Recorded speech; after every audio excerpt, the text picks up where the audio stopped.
وتمكنت الضبطية القضائية لوادي قريش التابعة لمصالح أمن العاصمة من حجز كمية معتبرة من المفرقعات والألعاب النارية كانت موجهة للبيع بالعاصمة بمناسبة المولد النبوي الشريف، وقدرت الكمية بمليون وحدة من مختلف الأحجام والأنواع. التفاصيل في ميكروفون إسماعيل محبوب وتوفيق ضيف الله.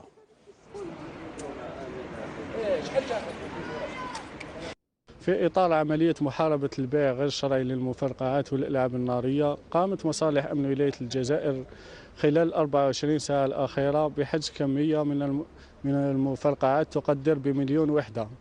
كما تبقى مصالح أمن ولاية الجزائر مجندة للقضاء على هذه الظاهرة التي تسبب إصابات بالغة لمستعمليها خاصة فئة الأطفال. جدير بالذكر أن مصالح أمن ولاية الجزائر تمكنت خلال الأسبوع الفارط من حجز 900 ألف وحدة في عمليتين نوعيتين بمختلف الأحياء خاصة الحامز وباب الواد.